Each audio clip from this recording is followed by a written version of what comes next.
హరీష్ రావు కూర్చుని sitting judicial enquiry చేయాలి, ఇక్కడ మధ్యప్రదేశ్ ఎంపీ మంత్రులు ఇచ్చిన ఇన్వెస్టిగేషన్ చేయాలి, వాళ్ళ పైన వాళ్ళు ఇచ్చిన ఇన్ఫర్మేషన్ ప్రకారం తెలంగాణ నుంచే మీనాక్షి నటరాజన్ పైన వెళ్ళిందని కానీ దుమ్ము దులుపుతున్నారు రేవంత్ రెడ్డిని. ఇక్కడ పార్టీని దుమ్ము దులిపితే వీళ్ళ స్ట్రాటజీ ఒక రకంగా ఉందనుకోవచ్చు.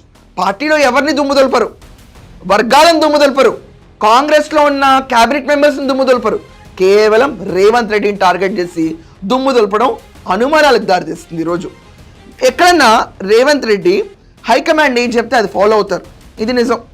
కానీ హైకమాండ్ ఏది చెప్తే అది గుడ్డిగా కూడా ఫాలో అవ్వరు, దాంట్లో కొంచెం మలుపులు ఉంటాయి.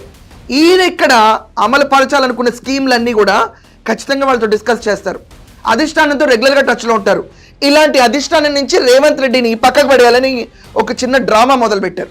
రేవంత్ రెడ్డి ఉంటే ఖచ్చితంగా భాజపా, దాని తర్వాత బీఆర్ఎస్ ఎదుగుదల ఉండదు.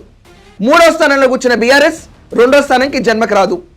భాజపా అసలు కమలం అనేది తెలంగాణలో వికసించాలంటే రేవంత్ రెడ్డి అనే వ్యక్తి ఉండకూడదు, రాజకీయాల్లో ఉండకూడదు, కాంగ్రెస్తో ఉండకూడదు.